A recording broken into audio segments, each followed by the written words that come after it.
Oklahoma hits the stage at the Civic Center Music Hall this week through Saturday as part of the Lyric Theater. I'm joined by Christopher Rice. It's very nice to meet you. Thanks for joining us here in studio today. Absolutely. Thanks for having me. We're taping this on Wednesday. The show actually began Tuesday again. It runs through Saturday. How was opening night last night? Oh, so exhilarating. It's nice to finally have an audience. You rehearse something and you trust the directors and the choreographers to make sure that the show is gonna, that they know what they're doing and you trust them. But when you finally have an audience out there, it's just really, really, there's nothing like it. And the audience goes crazy for this, like the state song, Oklahoma. They all stand up and clap. It was really just thrilling to be up on that stage. We're going to get into this, a very distinguished career, born and raised Oklahoma. We'll get into the background here. But how different is Oklahoma from other productions, such as Book of Mormon? Just because here in Oklahoma, the state song, people are really getting into it. You mentioned that they stood up. Yeah, I mean, it's so patriotic. Something about it felt so heroic and patriotic. And I know it's just a musical, but it really got the whole audience going. I think Oklahoma's so special because it was probably like the second full book musical that was written. So it's old, but it's so funny because you read the script and you see the show and the show really holds up. It's really, those writers really knew what they were doing, and the comedy is just universal and timeless. And it's really fun to revisit that and see how well it holds up.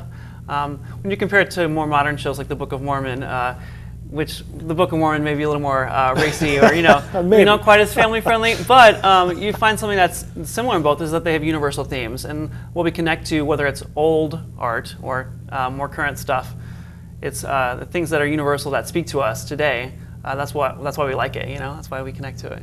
He plays the role of Will Parker in Oklahoma this week, Lyric Theater through Saturday at the Civic Center.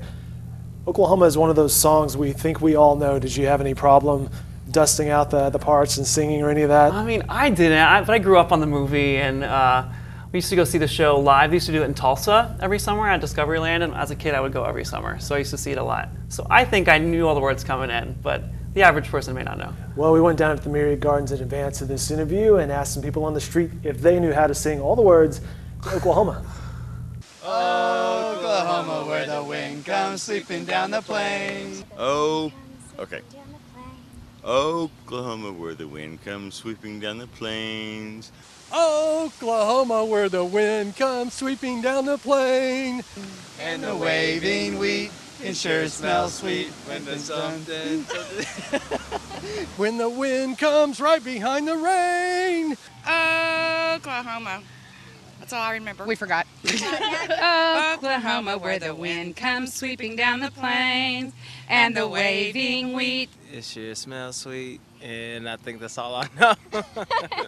It sure smells sweet when the wind comes right behind the rain. And the waving wheat can sure smell sweet when the wind comes right behind the rain. It sure smells sweet when the wind comes right behind the rain. Oklahoma every night, my honey lamb and I sit alone and talk. And watch the hawk making lazy circles in the sky. We know we belong to the land. Woo, woo. We know we belong to the land. Yes, sir. And the land we belong to is grand. When we say yo, and when we say yo, when you say you, are you feel okay? Yay! And when we say yep, are you feel yay? Oklahoma. Oklahoma. O-K-L-A-H-O-M-A. Oklahoma. Varying levels of talent there, right? Sure, we got some passion though. That's important. That is the most important thing. That's the key. Any budding superstars there you saw? Hey, you never know. You never know. We got some variety of talent in there. You never know. How did you get started in theater? Oh gosh, well I first started dancing when I was younger. My sister would take ballet classes and I would go with my mom to sit during her class, and I would watch, and I clearly tried to emulate it and try to mirror what she was doing in there, and so they decided to put me in some classes, and then I danced off and on all throughout my childhood and really got into musical theater. I saw the national tour of Beauty and the Beast at the Civic Center, which is kind of cool because now I'm performing there. But I saw Beauty and the Beast and I realized for the first time that people could do this for a living, could perform and support their families that way. Went to OU for musical theater and graduated in 2011. And after OU decided, hey, this is the career I want to do. Yeah, actually before OU, because you gotta kind of whip yourself into shape. And as anyone has to do with their career, you have to set your goals and see what you need to do to accomplish those goals. So if my goal was to be on Broadway, I would need years of training. So I really spent my time at school working towards that. And you did go to Broadway. How was that? Yeah, oh my gosh, just a dream come true. It's such a difficult field. Every field has their difficulties, but the percentage of people that follow through with it through the hardships and make it is small, and I feel really honored. We mentioned the Book of Mormon, and that was the Theodore production you were in, correct? Yeah. I'm in it right now. Actually, I'm just on a 3-week leave of absence. So a week from today, I'll be back in the show. So I'm back in New York City, which is crazy. I can't think of Book of Mormon without laughing. I mean, it is, of course, an inappropriate show, and in some levels. And you mentioned perhaps not family friendly, but it's funny. It's families, equal, maybe not all families. Equal opportunity inappropriate. Absolutely, in a funny way. Yeah. They're really smart. They don't just make jokes to make jokes or throw people under the bus just for the sake of doing it. They have a really smart way of going about it. So they're kind of equal opportunity, as you said. You mentioned dancing.